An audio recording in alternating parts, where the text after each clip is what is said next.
Highland Park. WVIE 107.3 FM Charlotte, Amalia, Virgin Islands. The views and opinions expressed on the following show are not necessarily the views and opinions of WHPS, its affiliates, management, or sponsors.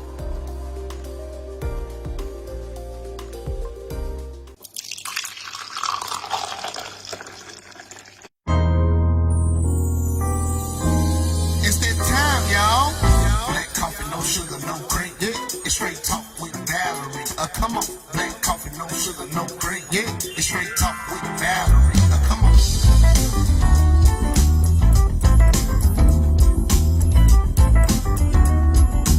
It's straight talk with Valerie.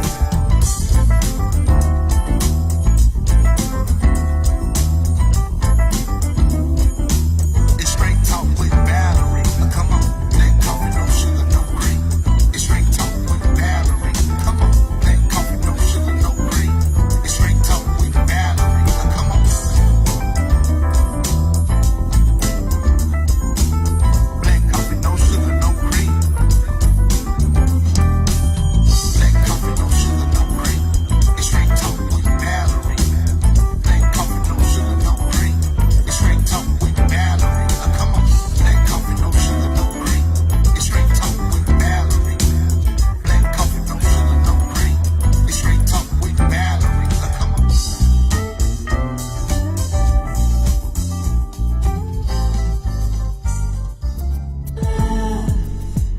Sometimes you win, sometimes you lose.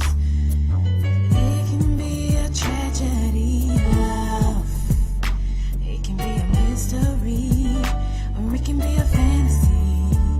But it can turn out to be perfect in love. Perfect in love. Perfect in love. So real. Perfect in love. It's what I want to feel. Your love will be so true. Promise to stay true. What's happening? What's happening? What's happening? Everyone here in the Motor City. And you may be tuned in to 107.3 WVIE in the Virgin Islands. This is the real black coffee, no sugar, no cream, where we keep it black, strong, and unfiltered. And you know what it is. It's Love and Logic Monday, and I have Mavita in the studio with me. Say what's up to everyone. Good evening, everybody. I can't wait for today's topic. Oh, yes. You know, everyone had their special opinion about Kevin Samuels. Yes. Those who followed him, those who didn't. Some liked him, some didn't. But the brother had some opinions, and he had opinions about black women in general, which I am sure came from his own experiences and trauma that he had to deal with in relationships and different things that he dealt with throughout the course of his life. Well, tonight we have a very special guest from Milwaukee, Wisconsin, and that would be Winston Williams the third. Say what's happening, Winston. How you doing, ladies? How you doing, Miss Val, Miss Co-host? First of all, before I even get into this, before I even say anything, I want to thank you ladies for inviting me inside the Black Coffee Cafe. And I'm sure this is going to be a very, I'm going to say, if nothing else, interesting talk show. Yes. Yes, it will be. And I want our audiences to know a little bit about Winston. Winston is someone that I respect. Winston has followed our Facebook group, Love and Logic, the Relationship Tonic, and he lends a very different perspective to certain topics, to the degree that I invited him today because I know that what he's saying would make great conversation. You know, you don't want to have a show or a conversation with someone about love and logic and you always agree. Yes. But Winston knows how to agree to disagree. I've never wanted to hit the block button on Winston.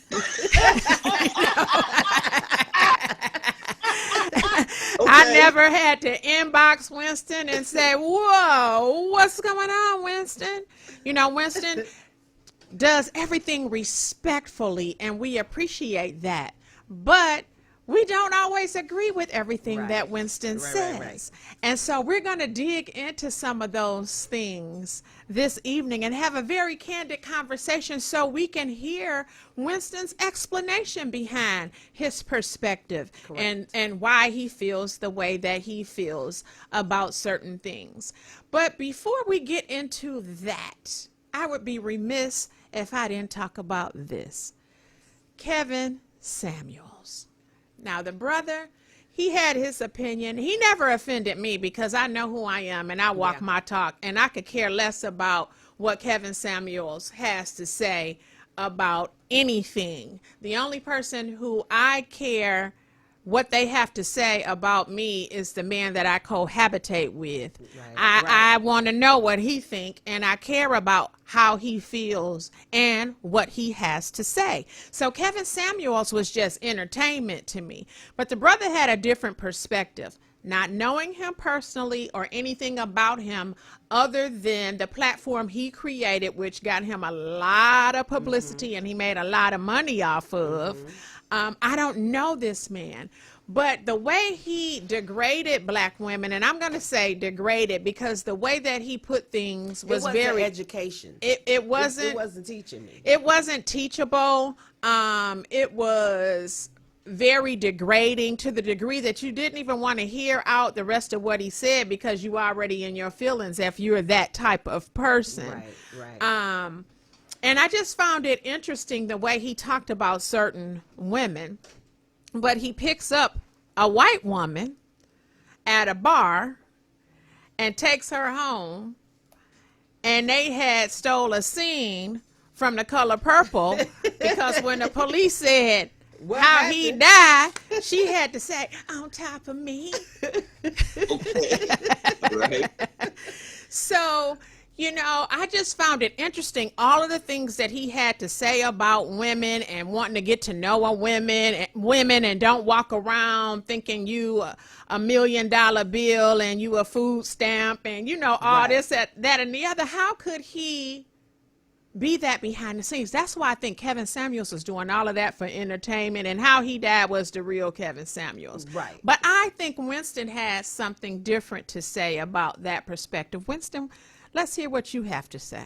Well, you know what? Actually, I do have something different to say. Kevin Samuels actually spit the ideology of us men. And so a lot of things that he said, this is how a lot of men think in general. So now let's go with the fact that the women seem to have an issue. They seem to have a problem with what Kevin Samuels says. See, the problem that I find out with women, when women want you to respond to them, they want you to respond. They want you to gift wrap your response. They want you to tie a little bow on a bow. They want you to put it in the box, put some nice fancy wrapping around it, put a nice bow on top of it, and give it to them sweet. Give it to them light. You know, they want a lot of sugar and spice on it. But what Kevin Samuels did, he spoke basically how a lot of us men actually think about, I'm going to say black women this time. I'm going to say black women because different cultures of women are taught based on their culture. And so with our women, I'm going to say that he spoke in a way based on the actions, behavior, and you say you want me to be candid, right? Yes, absolutely. This is black coffee, no sugar, no cream. Okay, black, strong, and unfiltered. All right. And so to your audience that's listening, and this is me talking, a lot of women, you know, those that fit the shoes, they make poor decisions. They make bad decisions. They make poor decisions. And then they don't want the men to say anything about the results of the poor decisions that they made. Now, again, I'm speaking of the women who fit these shoes. Oh, yeah. And there's a lot of women that fit these shoes. And women get mad. They get upset. They want to fight. They want to go. They want to kill you because you had the nerve and the audacity to call them out on the things that they do, their actions, their behaviors, which causes the men to judge the women by what we see. And so Kevin Samuels his direction was, look, sisters, don't get mad at me because you're the one that's acting the way, and all I'm doing is responding to what I see, how y'all act. Okay, So, I'm gonna let Mavita chime I done in got on that. hot. That's Me my too. fan. I had to get my fan. well, yeah, well, I'm just saying, well, No. Nelly said, And this is your perspective. Nelly said it's gonna get hot up in here. It is hot. It's Woo. hot in here. That's what Nelly said. Oh, okay. All right, well, bring the heat. We both over here. Look, we fanning. fanning. We ain't getting out the kitchen though. We not We getting gonna out the take the kitchen. We heat gonna today. take the So heat. Mavita, go ahead. So here's the thing, Winston. I think that one of the things we put a lot of onus on the black woman, and there's a way to speak to me, and it doesn't have to be gift wrapped, right? You can speak to me in love, and I can receive it. If I know that you and I have a relationship and we are protective of each other in the space where, okay, not so much that I got to sugarcoat what I say to Mavita, but the delivery, the timing, the time, that means you have studied me, watched me, and I the same with you. So I know your actions, your reactions to certain things and how it's going to go down. To put the onus on black women of, again, what I heard, you may not have said, was we don't know how to receive correction. Yes. That's not true. Do you know how to correct? And it goes both ways, because you can have a person that you are in relationship with and every word, every conversation is harsh. And every time that man came on, he was harsh. He didn't educate. You ain't nothing. So how am I going to be better? That's up to you. But here's the thing I found out about Kevin Samuels in listening and talking to other people. He was an image consultant. So I'm calling into a radio show for somebody who is strictly looking at my superficial and telling me I'm nothing. That's what you do. That's what you get paid to do. Mm-hmm. But if you go further back, what Kevin Samuels actually said, y'all, was, if I get on this social media and I start bashing black women, watch my numbers go up. And guess what happened? He knew the game. He knew what he was doing. And he did it on purpose. So he had no intention of teaching, educating, or uplifting black women. He came to do what he came to do. So when we talk about how all black men think, if that's how all y'all think, we're doomed. Well, I'm going to say this. I don't like generalization. Me either. Because when we say black women, that means he was speaking about all. Now, Winston said, if the shoe fits. Right. I always Right. make sure. And say, I can't if the shoe disagree fit. with him that some of us perhaps behave in that fashion, right? And I Correct. get that. So if that's the hypothesis, that if a certain type of black woman receives correction in this manner, she won't be able to receive that as positive criticism, that it's going to automatically go left. And that may be with some women. Right. There are other women who can receive that, take notes, take heed, and make the corrections. Correct. If I feel that the man I'm with is someone that I can have a future with, and I feel that that may be something that would make me a better person, Then you a can better receive it. woman, Yes. and a better mate for him, and I'm not selling myself out, Right. Right. I have no problem receiving it. For instance, I'm a cursor. I will curse you out. Right? See, listen, the book says a woman's tongue is her sword. Y'all can't whoop us physically. Now we talking about we being general. You can't whoop us physically, So what women do, they whip men with their tongue. You better believe it. Okay, and see. So this is how they fight back. Okay. And even with their tongue, there's life and death in the power of tongue. There's life and death in the power of the tongue. Right. Sometimes women don't know how to put their tongue in park. They don't know how to shut it down. And so we find that there are a lot of women that's eating with the worms, having dinner with the worms right now, that if they had to redo it again, they probably would have responded to that situation that caused them to be in the ground having dinner with the worms. They probably would do something different. So again, there's power. There's life and death in the power of the tongue. Women seem to feel like they can always cuss a man out when the conversation doesn't flow and go in the direction that they think. Plus, here's something that I'm always discussing with a lot of sisters, and sometimes the conversation doesn't really get far because right away, when you say boo, they get offended. They take the conversation personal to themselves, as though what you're saying has to be relegated to them, instead of just listening to the general conversation. They make it personal about themselves. And so Kevin Samuels, your co-host, said that he was doing it basically. In other words, bashing black women is it's a high ratings. You get high ratings for bashing black women. But why is it that when somebody says something that you don't agree with, now you meaning people, women, that they don't agree with, why all of a sudden it's always got to be considered bashing because you disagree with what's being said? And then one more thing too.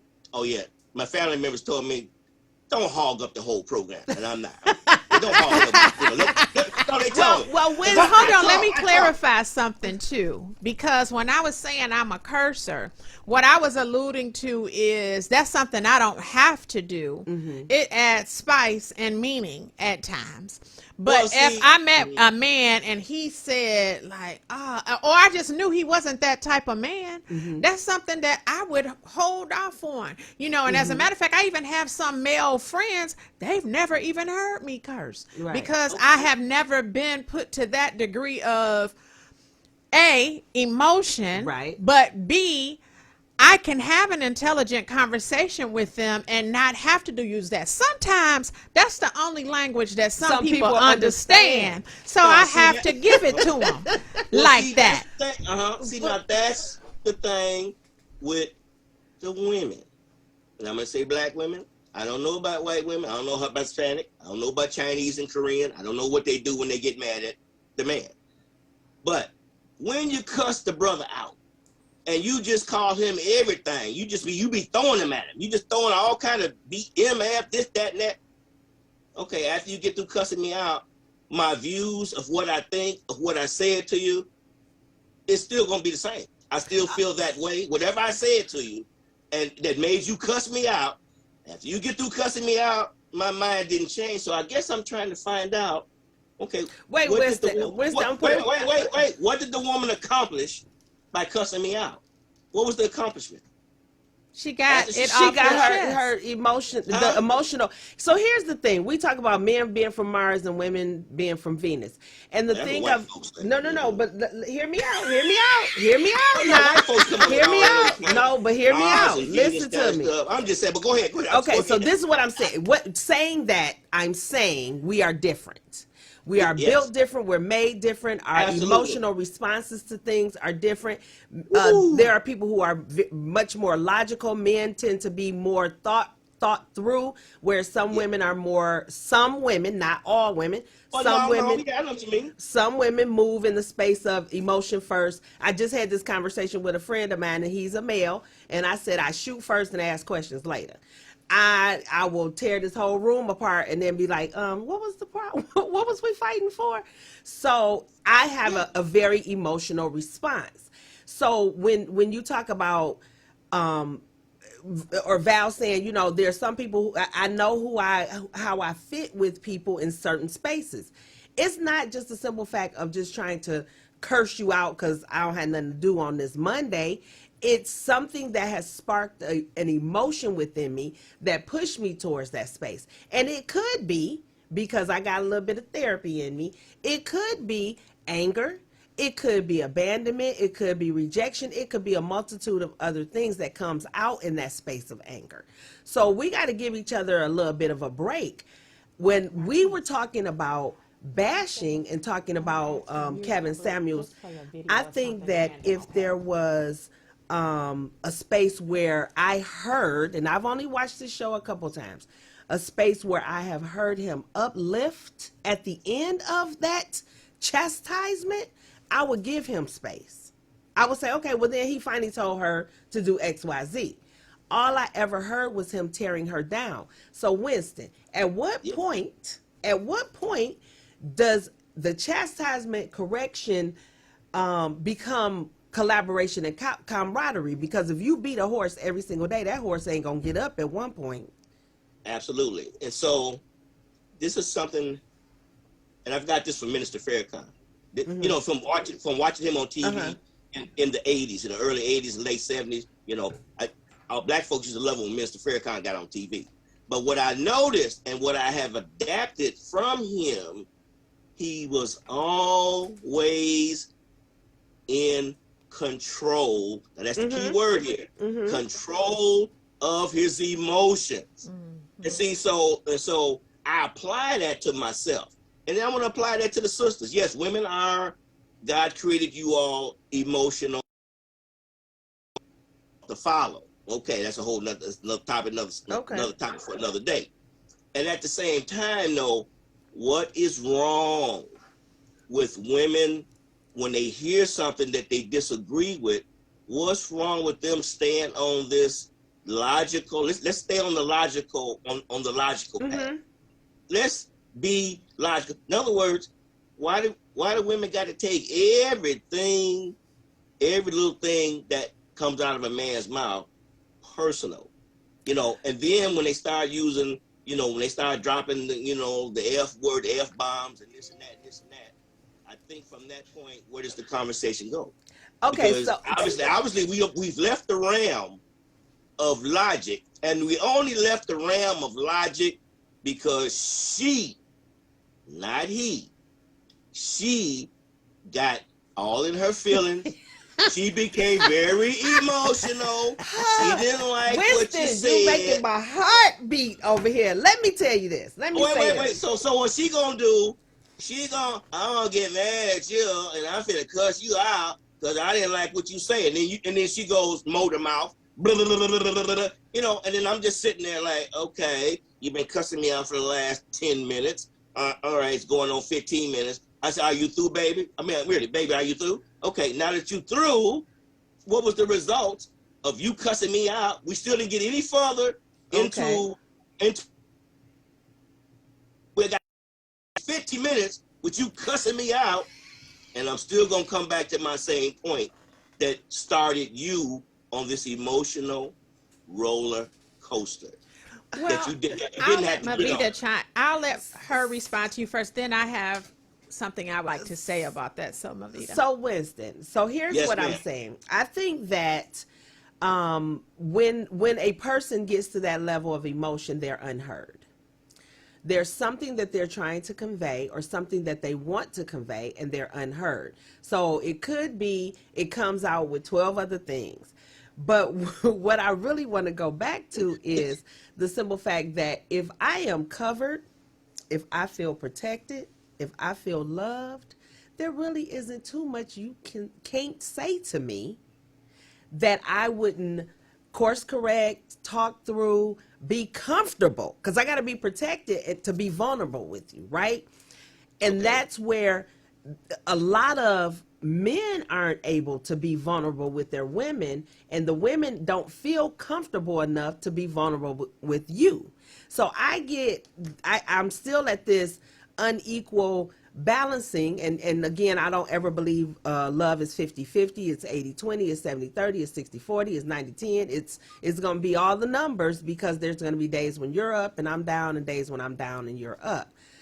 I want to convey the fact that A woman that is protected and loved, baby, you could tell her anything. You could tell her to walk on the moon and she'll find a way to get there. I believe that. But if Okay. I only get your hardness or your constant correction, yeah, it's gonna come to a boiling point because you don't hear me. And me and you being in a relationship, and like Val was saying, having a partner, they know one another enough and well enough to know timing and temperance of each other and how to talk to each other through some of that hard stuff. That's just Okay. my focus on. That's my opinion on it. I should No, say. that's fine. Now let's go with when Mr. Samuels was doing when he's doing his podcast. He wasn't in. They were calling in. Basically, the ladies would call in or the females would call in.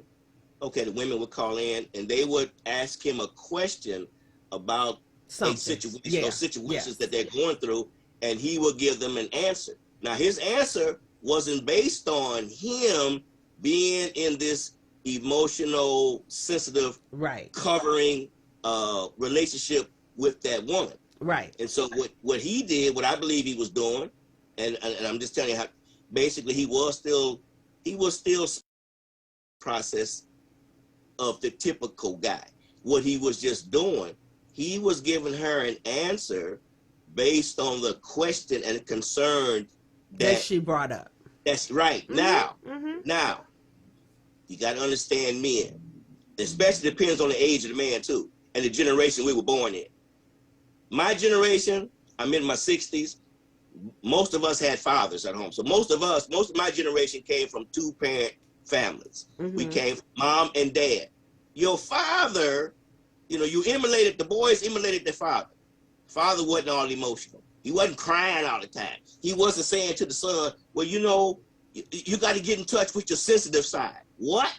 Fathers didn't do that. Fathers was teaching boys how a man. Fathers were teaching the sons that one day you're going to get a family and I want you to watch me. Now, I'm just saying, they're emulating. He didn't so much say it. And sometimes, fathers, uncles, grandfathers did say that I'm teaching you how to lead. And you can't lead if every time you make a decision, it's always going to be it's got to be sensitive. You might have to consult your mate. Wait a minute, that's a whole nother subject, subject too. When I say, That's the Lord shining a light on you. Yeah, We ain't see that it over something? here. The gates of heaven have opened up. Lord, Shabbat. And I need to shut that light down. But anyway, men are always going to have, or they're supposed to, men from my generation, we're not going to always gift wrap our response. And let's go back to what you said. The woman, if she's been with the man for a while, she should kind of have an idea of the type of man that she's with, and she should know exactly what he means when he says what he says. Correct. I agree She's with supposed that. to understand that. I agree with that. But Yes, I also, because you didn't came, you got the Jesus light on you and everything. No, But the Bible says, says, yeah, go ahead as long as you can hear us. The No, I'm Bible just says saying, that 'cause the man is supposed to love the woman like Christ loved the church. Now, Absolutely. so Christ did not come at any of his followers, disciples, in a space where he was constantly degrading them. So if we're in a relationship, Winston, you and I, we in the house, we sharing the house, we've been together 37 years. I know how you like your eggs, your grits, and your bacon.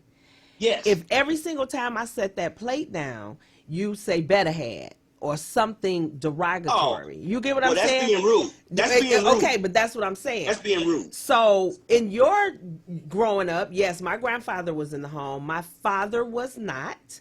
But I saw that relationship. I saw my grandmother being submissive and doing the things that we would consider, oh, I'm not getting up and fixing him. Like my grandmother would get up and fix him coffee at 8 o'clock at night if he wanted Exactly. coffee. And that's fine.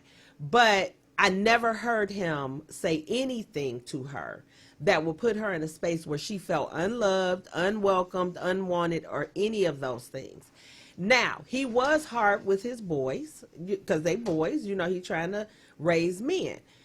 The Kevin Samuels piece is you're trying to educate a population of women who, yes, as you said, have some things going on and may not have dad in the home or might have had daddy in the home and still have those issues.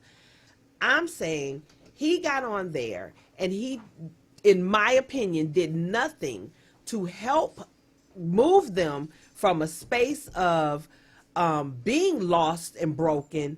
He just moved them from one side of the table to the next. Okay, yeah, the one I saw, the girl, now mind you, she could have come on there. She knows he's an image consultant. She got a ponytail on the side of her head. She was a beautiful girl. He told her she was a 5 at best. Who gave you the authority to rate somebody that you're looking at on a video camera? Okay, but it's his opinion, though. It's his opinion. She asked for it. She went on the show. She went on the show. To take what he said personal. See, that's the problem. This is the problem that we have. Let me finish, Winston. Let me finish. Oh, I'll let you finish. Yes, ma'am. So she got on there, and he was telling her all of these things that were wrong with her. She had a child. He told her, nobody wants you with a child. And I'm like, okay, so now you've given her this whole boatload of what's wrong with her. How do you get her to the point where she's on a path to what's going to be right for her? That phone call ended.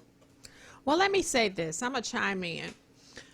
Back to the communication piece and what gets me to cursing, because I have a high level of intellect. I am a very educated, well-traveled, experienced, and likable person.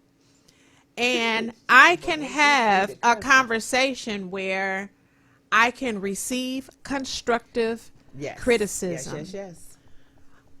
But it will get me to the degree of pistivity. That's my word. Pistivity.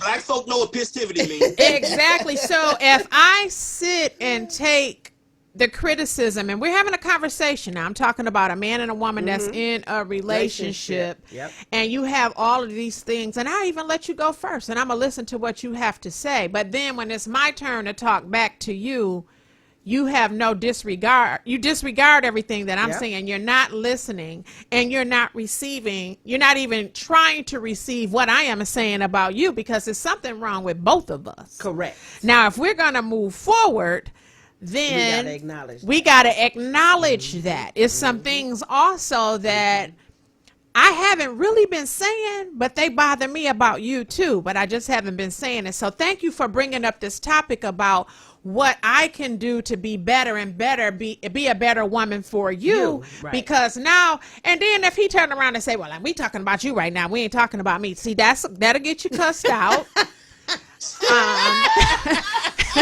I'm gonna curse your ass out on that. And also when you try to insult my intelligence. Yes. That is another thing. But other than that, how we having a conversation right here, and everybody gets emotional. That's why we like, we try to cut someone off or, get that thought in or whatever. But let's have mutual respect for one another. Yes. And it doesn't matter who brought it up first. It just matters that you brought about something in me now that I do want to have this conversation. And while we're on this conversation, let me tell you some things that bother me about you in the form of the relationship. Oh, well, we ain't talking about me. We talking about you. Why you ain't been said something? That's a man getting in his feelings too, or just shut down. You done? You finished? Or not really engaging in the conversation? Yes. Okay, you finished? Yes. You done? Yes. That will get you cussed out. Yes. and the thing of it is that, again, you're open to receiving. You're listening. You're trying to understand where's this common ground where, again, your mate. The person that you're with, or you're trying to know them. So if the person said, well, I don't like the way you brush your teeth in the morning. Okay, well, I won't brush my teeth in front of you. I'm going to brush my teeth, but I can receive that some things are going to irritate you or some things are not going to be as pleasant as you want them to be. But if we're both working to resolve that thing because we want a stronger bond, yeah, you can say almost anything to me. But when it's just as I always say, nitpicking, I don't like the way you did this, I don't like the way you, then we'll never get into a space of collaboration or cohabitation because you're always looking for something. And that's what tends to happen. We come out of spaces where with us, when you trying to get us to listen to you, to understand what the issues is and what your concerns are, you have to remain, and this is going to be hard for the sisters, you have to remain logical. You have to get out of your self feelings. In other words, you're going to have to control them. It's all about control. Everything is about control at a certain specific time. We have a problem. And so I'm going to need you to step outside. I'm going to need you to be that extraordinary thinking woman. I'm going to need you to think on my level. Now, let me finish when I say my level, logical level, thinking level, rational level. We're going to have to put aside all of our emotions. Now, in case if I get emotional and I'm not listening to you, let me tell you how to get me back on track. Because I don't want to be considered Winston, you acting like a woman. No offense against women, but men from my generation, when you tell a man that was born in my era, man, you acting like a female. That's a cut, man. You just cut my throat because we don't want to be considered acting like females. This ain't my generation. Now these young boys, I don't know about them. These guys, I think they're more feminine than the women are. But my generation, well, no, I can say that. I can say these young boys, they feminine.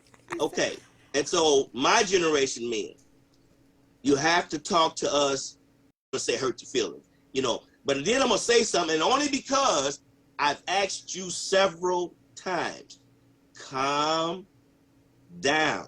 Well, Winston, talk to me logical. See, you gotta talk to me logical because that's what's gonna get guys' attention. Emotions from a woman usually just doesn't get our attention because then we put you in the category, she's typical. She's just like all the honeys. That's what they do. They get mad, they start flying off the handle, and then we don't listen to them. Winston, and then neither one of us are going to... I'm going to give you a piece of advice that you might want to just write this down. No time in the history of telling somebody to calm down have they ever calmed down. Okay. Okay. You can't tell people calm down. They already hyped up. You can't calm people down. So that's why I say calm down. It's not gonna work, sir. Now I'm speaking for women of my generation. Okay. It ain't gonna work. Don't tell me to calm down because that's just gonna make me worse. I'm calm. I'm talking to you. What do I use? What would I say to get this conversation back on an even keel, where both of us will listen to each other? What should a man say to a woman when her feelings are at 100? Okay, when my feelings are at 100, when I'm and you can't get a word in edgewise, the best thing is for anybody, male or female, to say, hold on, like Val just said, let me clarify what you're saying. Because then I have to then take all that emotion out of it and listen to what you're saying to me to make sure that's what I'm saying. That is a technique of calming people down because you're looking for, again, that commonality. Okay, Mavita, you came in here, you flew off the handle, all of these things have happened. And at the end of the day, you said, okay, so what upset you was? And just say your shoe broke. What upset you was your shoe broke? Yes, that was it. That gets to the core of whatever the situation is or was. If it's a space of disrespect, nobody wants to be disrespected. That's something in public, in private. I had a friend of mine, and I did something, you know, out of pocket. I did. I will admit it. And they didn't fly off the handle. They were calm. They were fine. You know, and I was like, oh, okay.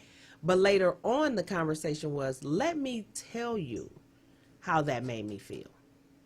Now I understand my action, whatever I did in that moment, was disrespectful, degrading, you know, these things. I didn't think nothing of it. I was like, Val, I'm just making my point. You done took me here. But the later conversation was, okay, here's some things that just don't gel with me in that space. I was able to receive all of that, apologize. Like, I don't want to disrespect you because I don't want to be disrespected. Right. And I apologize because, you know, but it wasn't, this conversation is over and I'm shutting down and calm down. It was like, okay, this is what we do. You know, it was kind of like, oh, this is what we're doing today. And then in hindsight, after, you know, things had kind of simmered down, it's like, okay, let me tell you how that made me feel. And I was like, oh, didn't think about it like that. I was just trying to make my point, you know, and we have to be in that space of respectfulness with one another. But I think a lot of times some men attribute emotional to women all the time. And I know some very logical women who think with that logic in their brain. Women, friends, you know, they say you shouldn't get women together, single women. But I've had single women to say, you're wrong. And here's the reasons why. You flew off the handle and you went left and you did all of these things and you never did your own thing of saying, well, let me clarify what this really means. Why did this happen? You know, I'm going to go back to something that Winston said, like, don't show your emotions, you know, because that's like being a punk or something. Like, so no, we gonna just. I'm talking about from a man's perspective. Yeah, from a man's perspective. And from a woman's perspective, that is read as, he don't even care nothing about what I'm saying. He don't even care. So that puts me to the point where I'm ready to go off because I feel like you just sitting there, you know, not necessarily hard, but not pliable and not showing any emotion or whatever. When I'm pouring my heart out with emotion and you're showing zero or none, makes me feel like you don't even care about what I'm saying. And that puts me in a space of, well, I'm really trying to have a conversation with you so you understand how I feel, and it feels like I'm talking to a brick wall or whatever, or myself. So now I'm gonna just say whatever. And that gets a response out of you. It might not be the right one, even if you don't say nothing but calm down. But that's what she received. Like, oh, he listening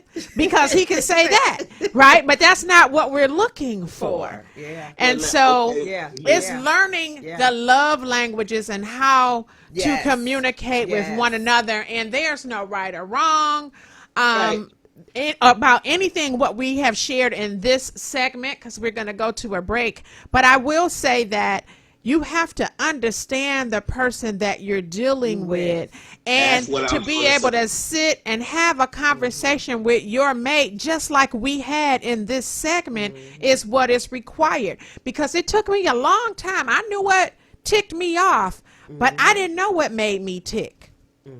I had to figure out what made me tick so that I can help someone else understand me. Right? Because I knew what ticked me off.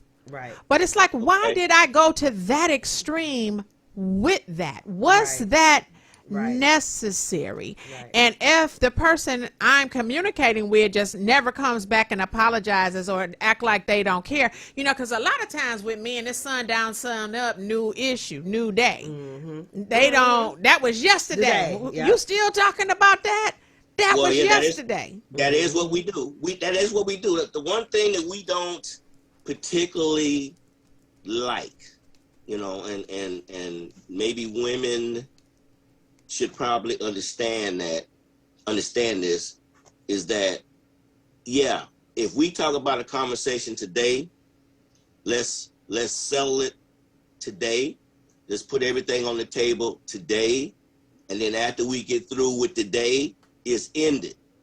Tomorrow, new subject, new day, new conversation. I don't want to have to remember what we talked about yesterday because it's supposed to already been solved yesterday. We just don't like, let me say this, women will remember what you did to them before you was born. Well, you shouldn't have did it. I said, wait a minute. You shouldn't I have said, did it. y'all remember You before your parents You met and got shouldn't have. together. They shouldn't Before have. they They even shouldn't met have each did. other. They shouldn't have did it. You know what I mean? You shouldn't have did that. I shouldn't have did what? Well, you know what you did back in 1929. My You know, father was born in I 29. don't. In all my relationships, They constantly bring up. I don't what do you the did. tit for tat. I can't do I'm the saying, tit for but tat. I see, can't women, keep a women, tally. I'm saying women in general. With men, if you want to kill us, if you want to shoot us with an AR-7 or whatever, talk about what happened 400 million years ago when I was a Well, slave. that goes both ways, Winston. Well, Let me challenge you that. No, let me challenge you on our that. personality, usually men, look, I ain't finna bring up what happened 20 years ago, because hell, I probably done forgot what happened a week ago. And women are good at always asking the man, you remember such and so? Huh? Remember when? When? Did it happen yesterday? No. It was like when we first, no, I don't remember what happened when we first met. And then she gets upset. And so I'm saying with men, women seem to hold a lot of the things that we may have done that she was displeased with. I'm thinking that the conversation, the day that we're talking about it, I'm thinking that, okay, we put it on the table. We were talking very cordial to each other. No one was screaming and hollering. You didn't throw an iron at me. I didn't pick up the front end of the car and throw it at you. And so I'm thinking the conversation is done. We done finished it. And then the next day you bringing up, you ain't done with it. You're not finished with it. And yeah, you talking about a sore spot with a man. It's to constantly keep bringing up what I did yesterday, the day before yesterday. I'm thinking we already solved this conversation today. Let's move on to something new, something different. Well, I kind of want to put a bow on this segment. I will say this. This is my final piece. I will say this. At no point, at no time, or in no space will I allow myself, my daughters, my sisters, or anyone that I am affiliated with get their relationship advice from somebody on the interwebs. That's the Kevin Samuels. That's the April Masons. That's the Stephen LaBouchiere. All these people who are giving relationship advice. You're telling me the superficial and the top coat of what's happening, and these issues are really deeper. I am all about black love. Do you hear me? And if you are not getting me to a space, Kevin and anybody else, to where I love my sisters and my brothers and my men and my sons and my daughters with a deep love, and only thing I have is harsh words for you, whether they called in or whatever the situation is. I think we do ourselves a disservice following these people. He had 1.4 million viewers and followers and whatever. And what did he solve? Because at the end of his life, are we together or are we divided? Well, now this is just, this is me. I'm saying evidently he solved something, because if you got a 1.5 people that tune in to you, they love you or they hate you, but they tuned in to you, evidently that person said something that 1.5 million people wanted to hear. And see, so that's how I look at it. Somebody wanted to hear, those people that listened in to him. I was told about this guy maybe about 2 years ago, and it was through a young person. It was a young girl. I call her a young girl because she was under 40. That's a young girl to me. Ooh. And she said, you know this guy named Kevin Samuels? I told him no. But here's what she said. She said, Mr. Winston, you need to hear him because you sound kind of like him. She was speaking from a personality, the thought process. So if 1 million people follow me, if 1 million people follow you, if 1 million people follow you, Miss Val, evidently you're saying something, whether it's good, bad, positive, negative. You're saying something that's attracting that amount of people. That element, right. Okay. That they want to hear. Right. They want to hear. So I said, Mr. Samuels, I say he did an excellent job. I'm going to say he did an excellent job of galvanizing an audience who evidently was feeling and thinking the same ways that he did. That's how I look at him. I mean, I don't have, and as far as, he was with a white girl, didn't matter if he was with a pink girl. Didn't matter whether he was with a green girl. That is pink. That doesn't matter if he was doesn't matter if he was a purple girl. What matters is it was a girl and not a guy. Right. Or not a right. dog. I mean, Or not a horse. Yeah. I'm just saying on me, Yeah. and then the fact that he went out like that, this is my thought, because I had a heart attack 12 years ago. Was it 10 or 12 years ago? Mm-hmm. He already had Some heart undiagnosed heart issues anyway. He probably just didn't know it. Mm-hmm. And so at the time he was doing what he did, it just his heart elevated to that point where it caused him to have that heart attack. But it wouldn't matter if he was with the white girl. It wouldn't matter who he was with. Right. He was going to have that heart attack regardless. He just happened to have it with that particular woman. Mm-hmm. And the woman did not have to be a black woman. He chose that particular woman. So does that nullify the truth of what I'm saying simply because I was with a non-black woman? Muhammad Ali's got 9 kids, but they're all not by his first wife, and they all ain't by his second wife. Does that make him not the greatest boxer? You see, his profession was one thing. His personal life was another. Samuel's personal life, I don't care nothing about that man's personal life, but what he said, was there any truth into what he says? And I say it was. Okay, and thank you for that perspective. I'm going to close out the segment with this.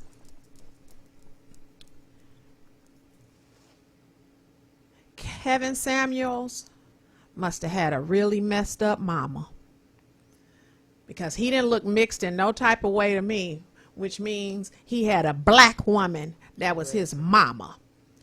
And whatever she did when she was raising him, she must have messed him up, because he didn't have an ounce of positivity towards black women at all to come out of the womb of a black woman. That childhood trauma that she instilled in that boy must have been strong, because he never had one positive thing to say about a black woman. And that's very disturbing to come out of the womb of a black woman, to me. Yeah. Now, anything else that Kevin Samuels had to say, I don't give a damn about it, because it didn't have nothing to do with me. I thought it was entertainment. I watched him maybe 1 or 2 times, and it was laughable, because, see, I know who I am. Right. And someone wanted to have me call into his show and have a conversation with him. And I said, he don't intimidate me at all. But what would be the point when I know going in that he's gonna attack, and that won't even be a conversation, because when he starts going in talking about all black women, we already disagree, because you haven't had all black women, so you don't even know what you're talking about. You're just speaking from your experience. And so with that to say, as I close this segment out, may he rest in heaven or hell, wherever he going, in peace. Yes, Lord. And all of those who loved him, I give my sympathy to you for losing this person that you spent a lot of time with every week following. Right. And those of you that hated him, I will say to you, I don't even know why, because it was just entertainment. It wasn't even personal, because you don't even know him. Yeah. So there's no need. It was some comments that I felt were disrespectful towards the deceased. And I don't feel that was good. Warranted, but, either way it goes, he did what he did, how he wanted to do it, and he died on a good note if he felt good with the woman that he was with. So on that note, We're going to close this segment out. You have been listening to the real Black Coffee, no sugar, no cream, straight talk. This is the Love and Logic segment, and I have my co-host Mavita with me, and we also have Winston Williams III from Wisconsin. Say that twice, 5 times. Fast. And we'll be right back.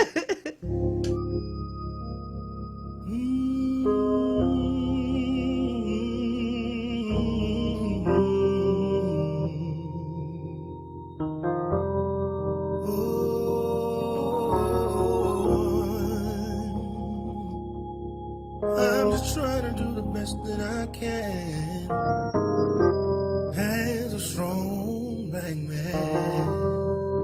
Yeah. Here I stand as a strong black man, having done all I can to please my fellow man. I don't understand why that knife is in your hand. After doing all I can as a strong black man, I'm gonna take my stand as a black man. I will do the best that I can as a black man. I stand on my own as a black man. I'm gonna sing my song. Oh, this is me. So hear my plea. I'm a young black man, down on my knees. I say this world is wrong, and we don't have too long. I'm gonna take the stand as a strong black man. I feel the rain falling down on me. If you could see what's on my mind, oh, you will see. Everyone would be more kind. Everyone would be happy. I'm gonna keep on my goal. I won't let it go. As a black man, gonna take my stand. As a black man, I'ma do the best that I can. Oh, as a black man, I stand on my own. As a black man, I'm gonna sing my song.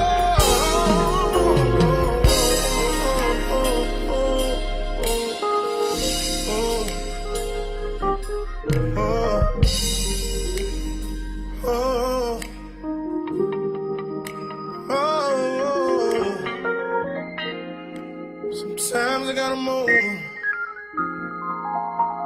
Gotta press my way through. Gotta press my way through. No, no, no, no.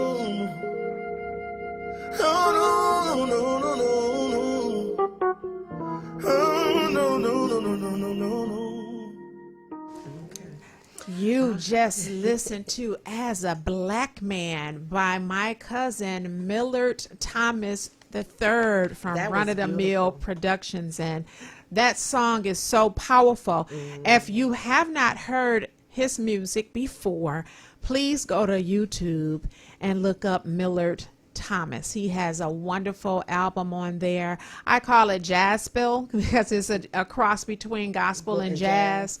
But that's my cousin. He made the theme song for the Black Coffee Show, and he is an expert in his field of music. Yeah, that was beautiful. That was We beautiful. are back, and we are going into our next segment of the show. We have Winston Williams III with us. We are having a ball. Right. We're having a great conversation.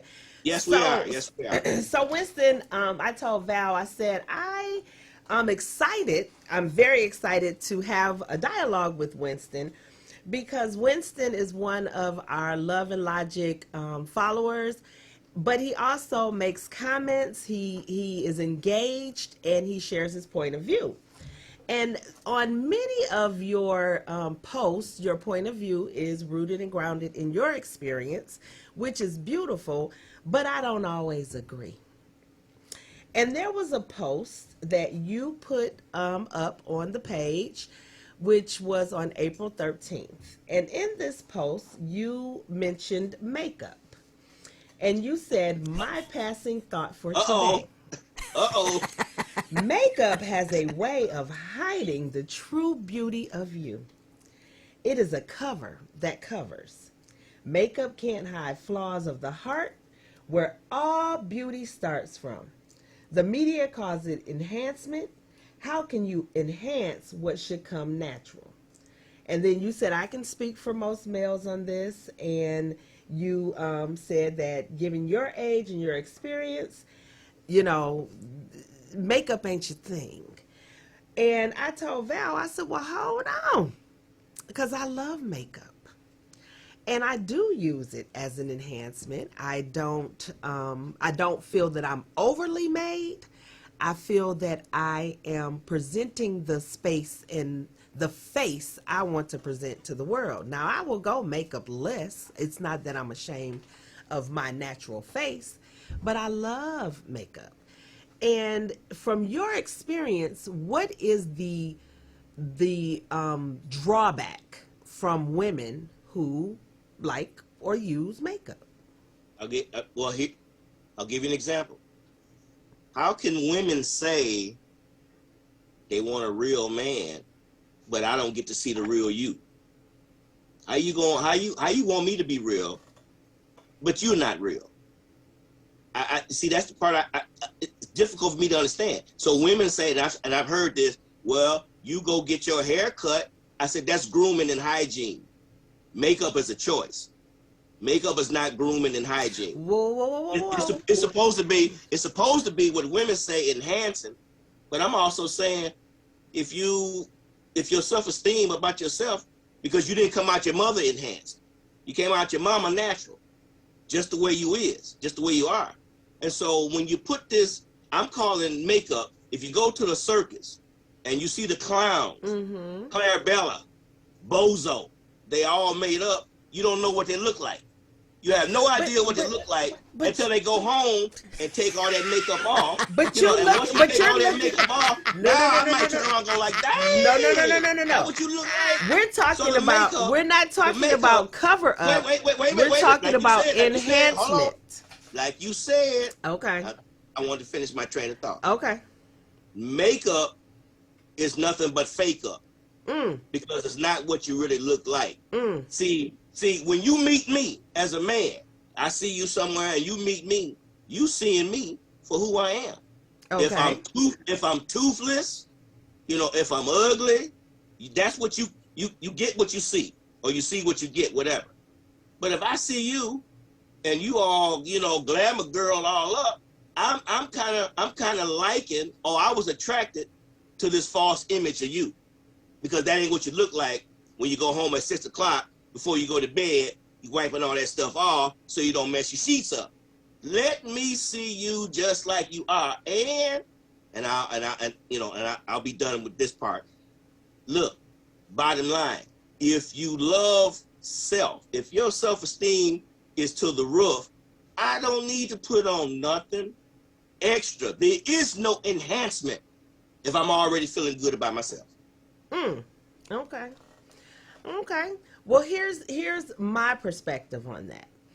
I believe and know that I am beautiful, with or without makeup. And if you were to meet me, we could go straight to the bathroom. I could take Val straight to the bathroom right now, wipe it all off, and still look exactly like me. Because I am not using it as a cover up. I'm using it because I like color. And that makes me feel good. So when we categorize people as having low self-esteem because this is what they choose, you chose a hat today. What if I hate hats? You chose a tie. What if I hate ties? That immediately weeds you out, not based on who you are as a person, but because of some superficial things that you've seen. Now, I agree with you. I don't like when I see somebody and they have on so much makeup. Yeah, I know the that clowns you at the can't- circus. They taking jobs away from the clowns at the circus. You know what I mean? They can't get no job. You know, they can't get no job. What I'm saying in real talk is that maybe I know people with vitiligo. I know people with, and they have to do those things. It's not a self-esteem issue because I might not want to walk around with my vitiligo. You're not received everywhere when you have certain skin ailments and things like that. I have acne very badly, very badly. So I take care of my skin. I make sure so that it doesn't come out. But if I choose to put on some blush or some lipstick or some eyebrows or whatever, it is not to deceive. It is to make me internally feel confident. I can go, my job is public facing, right? So I face the public. There are days when I go with mascara and a hat on, and there are days when I go, you have to know when to abase and when to abound. But I think when we put that post up, and I looked at the post, I did not like the post. Val liked the post. And I said, well, hold on. I don't have a problem with me. I work on me daily. You know, I exercise, I try to eat right, I try to do these things for me, not for a Winston, not for a John, not for a Tony, not for a Tommy, because there's going to be a day when I stand by myself and I have to be able to look at myself in the mirror and love me for just who I am, with or without makeup. But I think a lot of people on our page didn't gravitate towards that conversation because they do wear makeup or they are enhancing. I put on perfume. Now, if you said natural, you know, we shouldn't be wearing deodorant. We shouldn't, you know, there are a lot of things if we talk about our natural Well, he things. disqualified it. He said there's a difference between hygiene and that. grooming. I get that. Right. But for me, this is hygiene and grooming. This is how I present myself. Well, let me say this. I did like the post. Mm-hmm. And the reason why I like the post, I am raising my 9-year-old nephew, great nephew, as some of you know. Mm-hmm. And so I monitor things that he watches on YouTube and other things. And I have seen men put on enough makeup to look like a woman, contouring. Honey. And I've seen some Seedleys turn into Nettie. I have too. I can tell you why. And so I will say, and I told my godson, like, you know what? This too much. You don't know. It was a movie out, I'm going to Get You Sucking. When they got to the hotel, she took her leg off, her butt pad off, and everything off. So I told my godson, I said, look, take a woman swimming. Ask her to go swimming.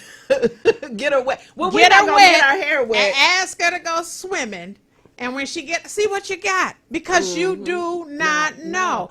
I have on some lipstick right now. I don't wear a lot of makeup, but I too have skin blemish problems, uneven tones. So sometimes if I'm going to do a photo shoot or something, I will put on some makeup to make my tone even. I have on a little makeup right now, but it's nothing that if you saw me after I wash my face, you're gonna be like, well, damn, you know, I look the same. But I was equating what Winston was saying to these people who change. You wouldn't even recognize them, how they looked before. Like I said, Nettie became Sealy after they left the Mac store.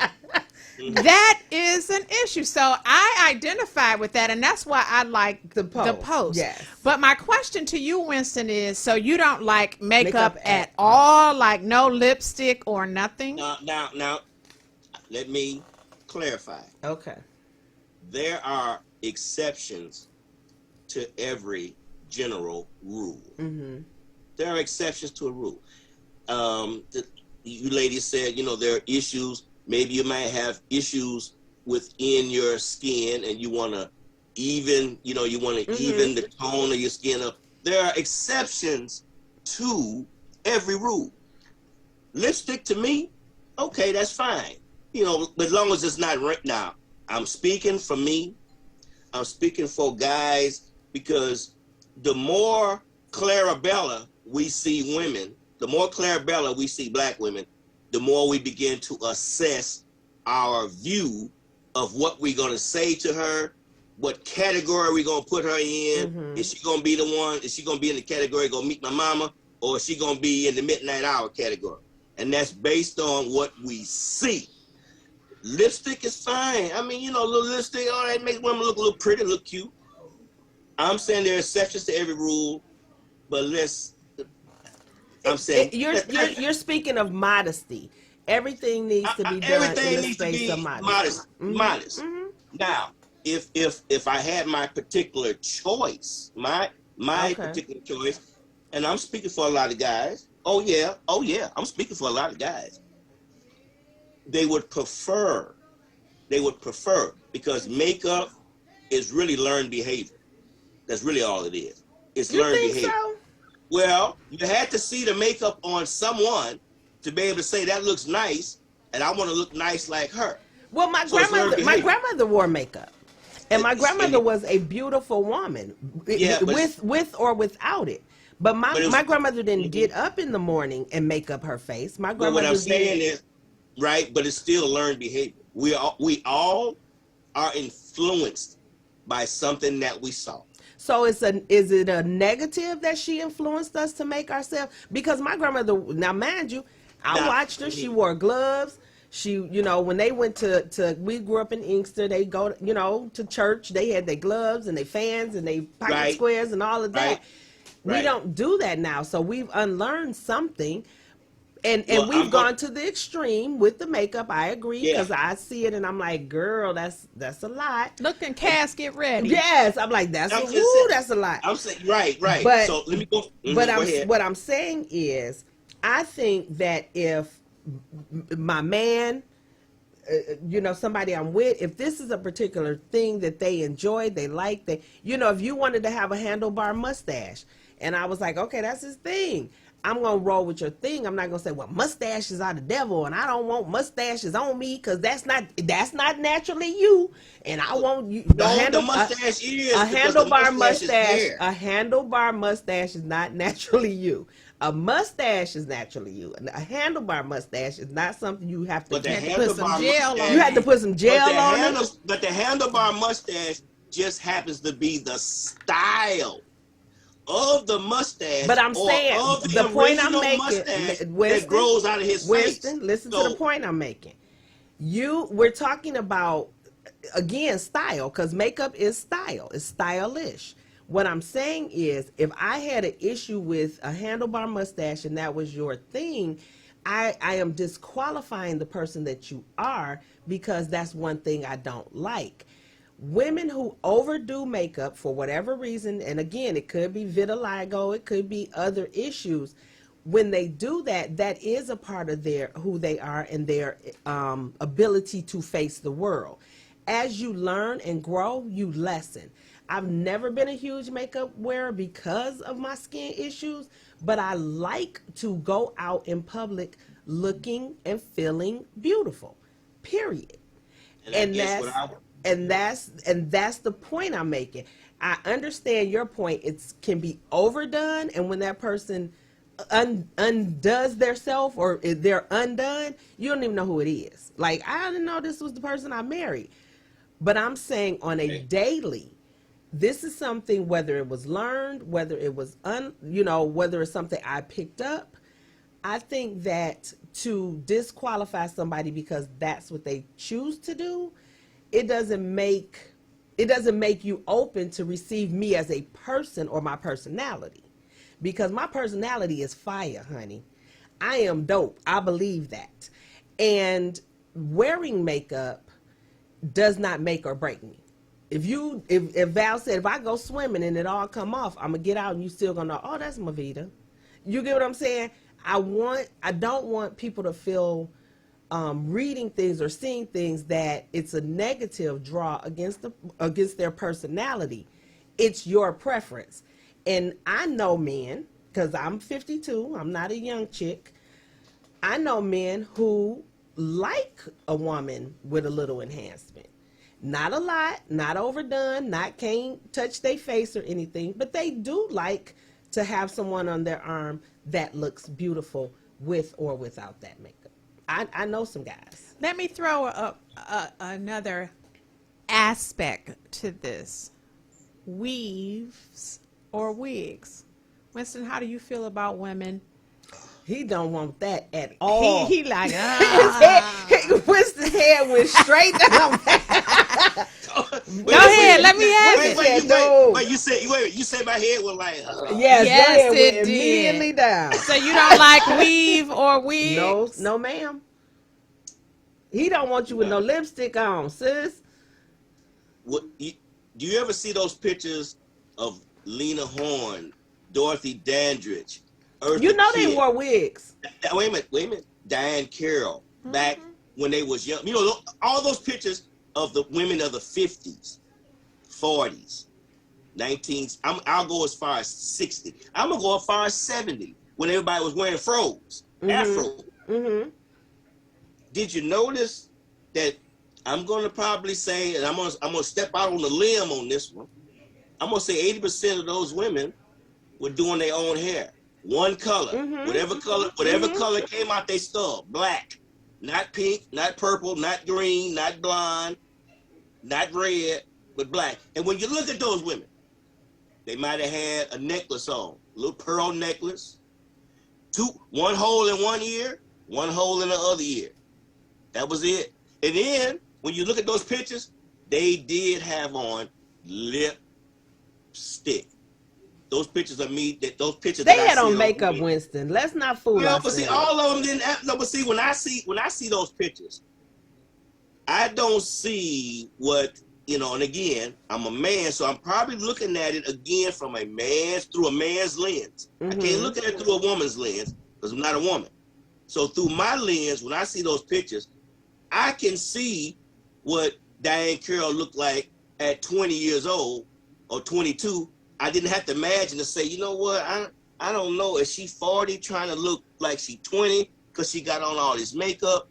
I see a bunch of beautiful, beautiful women, and what our perception, it might be wrong.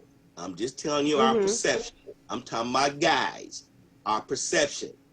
We are going to approach and come at you based on what we see, the image of what we see. Women say, well, I wear this little makeup, because it make me feel good. I want to say how a lot of us think. Why does the makeup got to make you feel good? How come you can't already feel good? Why does your suit make you feel good? The suit, see, this that goes into dressing. When I put on the suit, listen, you making 37 categories. I don't have enough file cabinet space for these categories. I'm just telling you. It is an enhancement. It is an enhancement to the person that you are, because you just shared with me that you blue collar, you work with your hands. So why you ain't just showing up in your uniform? Well, because dressing is a learned behavior. I'm from that era. Dressing up is a learned behavior. We dressed up. We learned this from our father. You made my point. We learned this from our big brothers. We learned this from television. If you watch TV, those old movies from the 30s, 40s, 50s, 60s, everybody had on a suit. Okay, and Winston. The women was just, they was G'd up. They were looking pretty. Dear heart, you're making my point. It's learned. You're making my point. Behavior. My point is, it's learned behavior. My point is the same reason or the same way you could come into a restaurant in a 97-piece suit with the Mark Nolan shoes and the whatever kind of hat and the pocket squares and all of that, and I can be attracted to that because I think you got some money. I'm talking about real money. I'm talking about you come in there looking, I hate to say Steve Harvey, but you come in there looking Steve Harvey rich, right? Oh, well, yeah. And then you go home and you take that suit off and you put that uniform on. And my perception of you has changed. And that is the wrong way we need to look at one another, because your personality was fire. Because you were confident, you looked good, you felt good, you smelled good, you groomed yourself, and I was excited about you.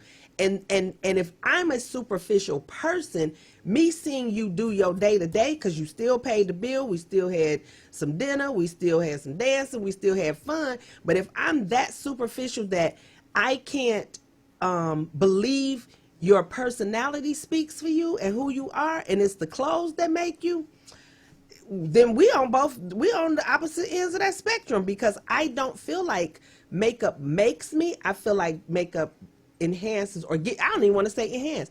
Makeup, I feel beautiful when I put on a little blush and a little eyeshadow and a little lipstick. I go out in the world and I'm received the same way with or without makeup. I don't want us to get so superficial on what a person looks like, because your suit right now, you look sharp as hell. You go put your outside work clothes on, I might not never look at you. You get what I'm saying? Well, let's circle back though, because my direct question wasn't about the makeup or that again. It was about wigs. How do you feel?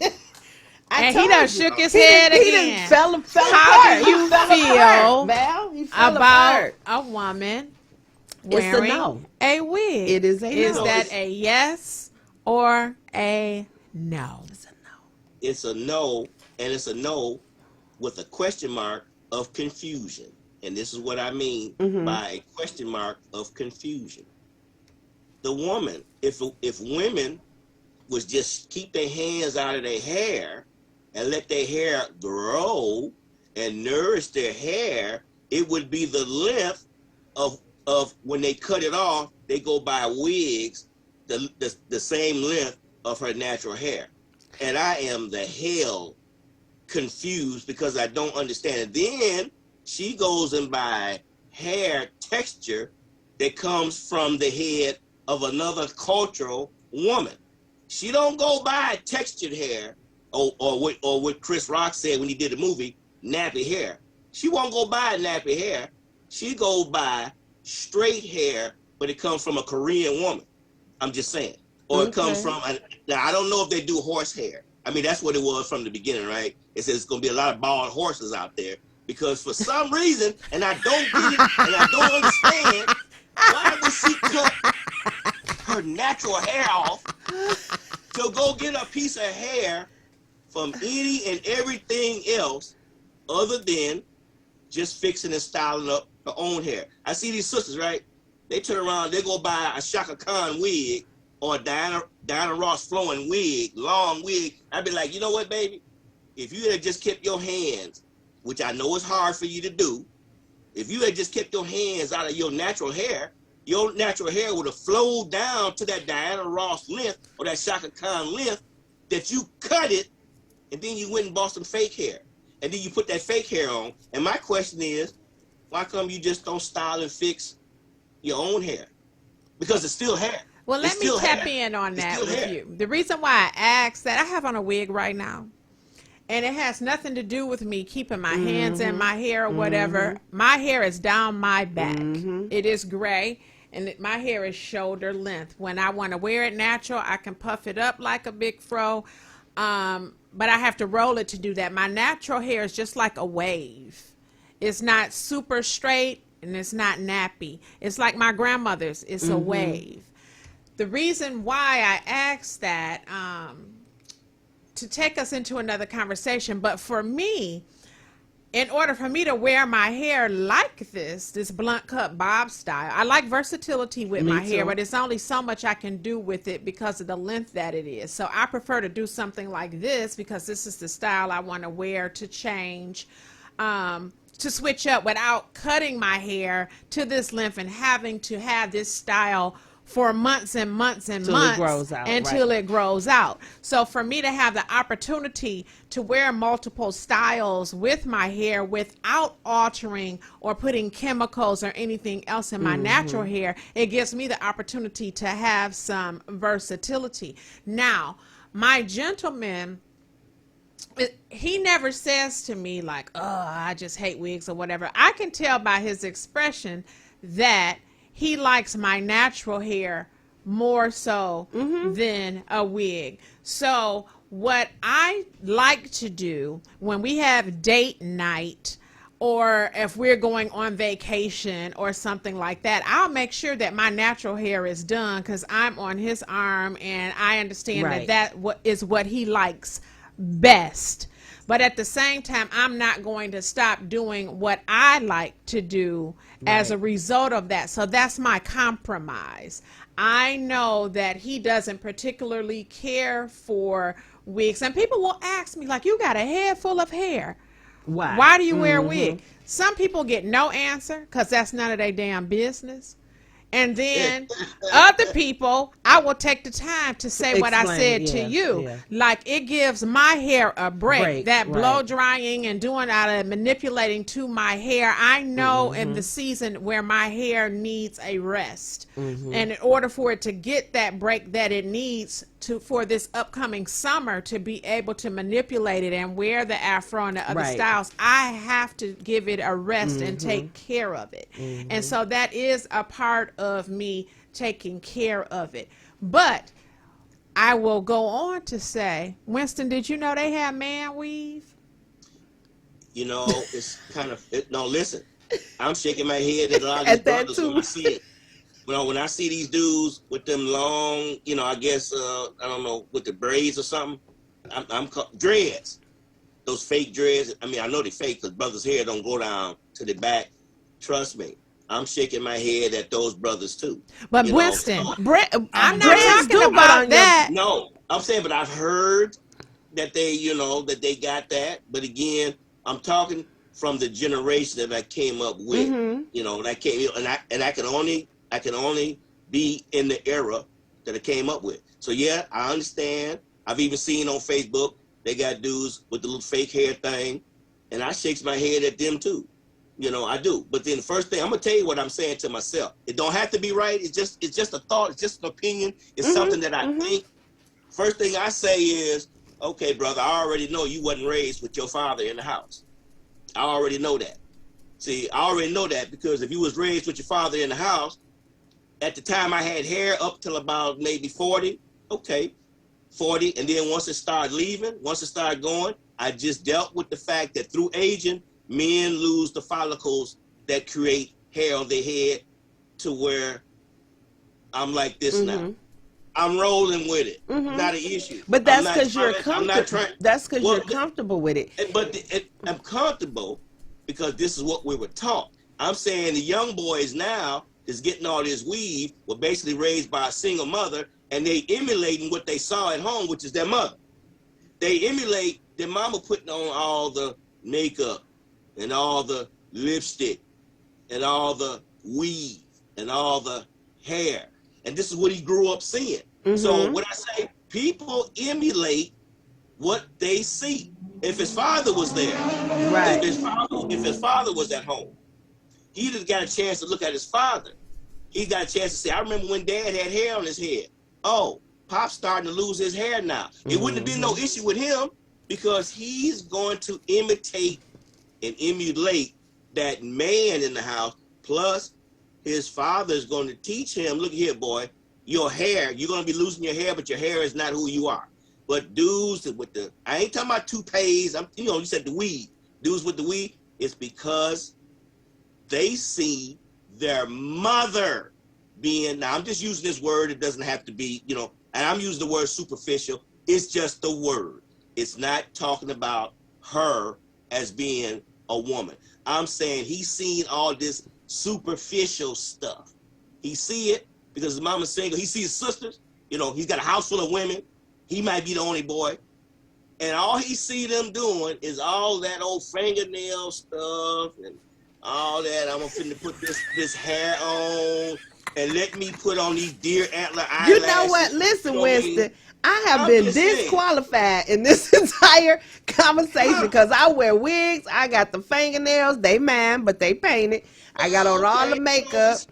And so Val, one of our listeners texted me, and he said, tell Val, I love her fro. I love how she wears her hair. He And was I'm like, not disagreeing with and that. and he's in his 50s. We're the same age. He's one of my 88s. So what your era or your generation, Winston, because you're what, 11 years older than me? I'm 52. I'm 65. Okay, you're 65, so you are 13 years older. In our age, in our space, in our 50s, I'm out on the dating scene. I'm dating, and I haven't had any detractors. And I wear wigs, I wear weave, I wear my natural hair. I might have on a ponytail today. Might be a bald head horse in Central Park tomorrow. It is me. You know what I'm saying? And it's all me. I never pretend like it is my hair. It is mine because I paid for it. But Right. It is. but naturally, you know, even my hair under a wig or a weave is braided. It's taken care of. It's just, as Val said, a protective style. But the gentleman who is texting me says he has no problem with a woman with wigs. I'm going to answer that one for you, too. And he grew up with his parents. I'm going to answer that. Okay. Let's just say, for that particular guy, and I'd be the same way he is. He's being biased. And when I say biased, it's because he knows you. He knows Val. Okay, what I'm saying, so he has a relationship. You know me. We've been on the phone for an hour. I know what I'm saying. Okay, I'm getting to know you. I'm getting to know both of you. Okay, that's a Kevin Samuels no. We know you for an hour. Right, okay, and that's We've been cool. on here That's for an cool. hour. That's I know cool. you. But the brother that called in and said, you know, I like what you have, and I agree with him. I don't got a problem with him. Why? Because his comment of what he likes in you is more personal to you. From his standpoint, he's probably going like, who that old man is, who that old dude is, talking the way he talking. I don't know him. Well, he don't. So naturally, he's going to gravitate and adhere to anything you say because he knows you ladies personally. So listen, Val said her partner, her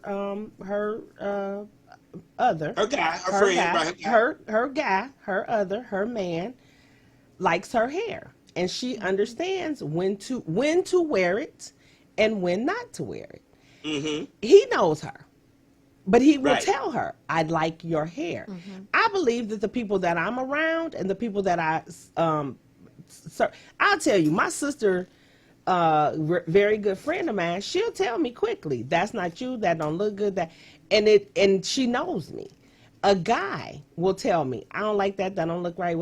It's, again, we talked about tone and the level of respect for one another. You can receive it or you cannot. I think that in our era, in our generation, in our age, we grew up in that space. We were putting in weaves in the 80s. And it wasn't to be like anybody else. It was for the versatility. You think every sister cut her hair asymmetrically? No, she did not. She put them little, because I did it. My hair was a little shorter, but I wanted that long side piece, so I put in the long side piece. It is not always a self-depreciation. It is, this is who I am and this is what I like. And you have to know the people that you're around and the space that you're in. And dating you, marrying you, being with you, Winston, I would understand that these are things that are deal breakers for you. You don't want this. You don't like this. But then when we talk about generally, yes, a man wants a real woman. Mm-hmm. He wants someone who is honest, who is generous, who is loyal. And when I say loyal, I'm not like talking about puppy dog, but we in this thing together. Yeah. We working together, who is transparent, who is vulnerable, who is nurturing, we want these things from one another. I want a protector. I want somebody to say, I got you. I will tell you, I was in a marriage for 27 years. Until that man passed away, he had me. We were not married when he passed away, but I knew I could count on him because he was a protector. Now, when we were in the same household, let me say that, when we were in the same household, I could tell by his tone, his demeanor, his the energy, if you will, of what he brought to the house, how to move and how to operate and how to live with this person. He could look at me in public. We could be out in public and something would be going off. It could be somebody coming at me, coming sideways, and he'll look like, and I'm like, you got it. I could sit back. We could be at a restaurant and his food ain't right. He'll look at me. I got you. His food ain't right. We understood how to communicate. He had no problems with wigs, weaves, and he was 8 years older than me. He had no problem with a wig, a weave, a makeup, or anything. As long as the woman on his arm was happy, healthy, confident, felt good about herself, could walk around the room with all 250 pounds of herself and feel good, he didn't have an issue. So now, when you talk about generation, he was closer to your generation than he was to mine. Mm-hmm. He had no issue with that. Remember in the other segment, mm-hmm. I said I was speaking generally. Generally, yes. But not individually. Mm-hmm. So there are general characteristics of men.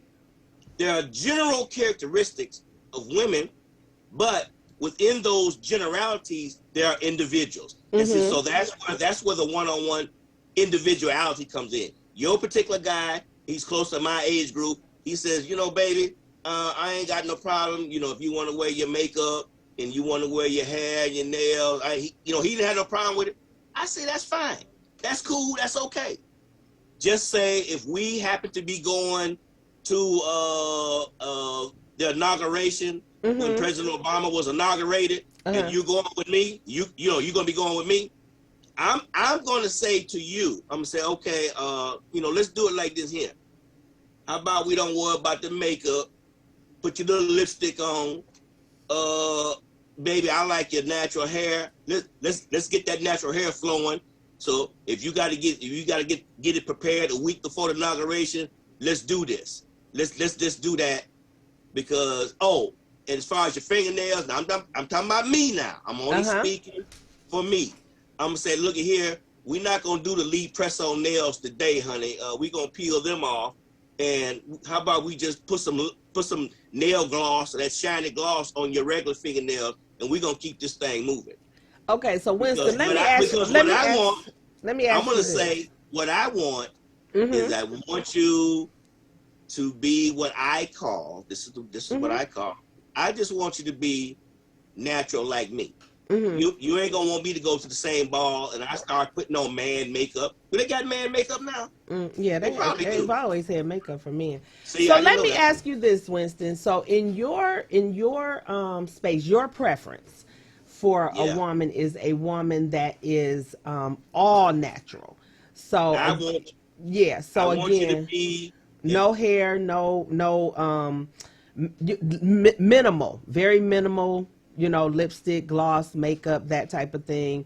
And that's attractive to you, right? Because you want to see, you want to see what you're getting. You want to see exactly. Well, because that's my mother. Okay. My mother didn't really, I don't think my mother put on makeup that I can remember. My grandmother, I didn't see them putting on makeup. My aunties. I didn't see my aunties putting on makeup. What I saw them women do all the days of my life, they're no longer here, but what I've seen, all I seen them do was they took care of the kids. They took care of the grandkids. They ran the household. They made the home for the men. They wasn't worried. I'm just telling you, my mother wasn't, I can't make no food because I broke a nail. Let me go out. Hold on. I'm finna go somewhere. I'm finna go down to the premiere. I got to go get my hair done. Although mom probably did get her hair done. But, back then they wasn't doing it every other day like the women do now. Oh, hold on, I got to go to the store so I can buy this wig. I'm just saying, what I saw was genuine women whose main concern was to the role of the woman that God gave them because they were born female. I seen them fulfill that role, and I didn't grow up with a lot of seeing what I'm calling the superficial. Okay. So if I didn't see it, and it wasn't a part of my environment, I didn't ingest that. It's foreign to you. Yeah. Yeah, to get used to, and then I'm gonna take it to me.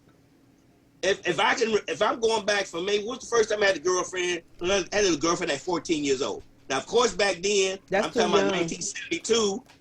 Wasn't nobody wearing that little makeup. Girls wasn't wearing little makeup. So now let me jump up into 20. I'm gonna jump up into the 20s, and I'm 22. I'm 24. I had got so sick and tired because we're talking now 78, 79, 80s. That we're going into the 80s. And the girls it was a slow growing development. It was slow growing. They started becoming superficial. I said it was slow growing. See, now it hasn't got a full steam. It's full steam ahead, head of steam now. It ain't no turning back. You women y'all ain't gonna turn back. Y'all ain't turning back. And I remember I got so sick of that progression, that new train, that was taking off on the track. I remember this young lady, I met her, how you doing, blah, blah, blah.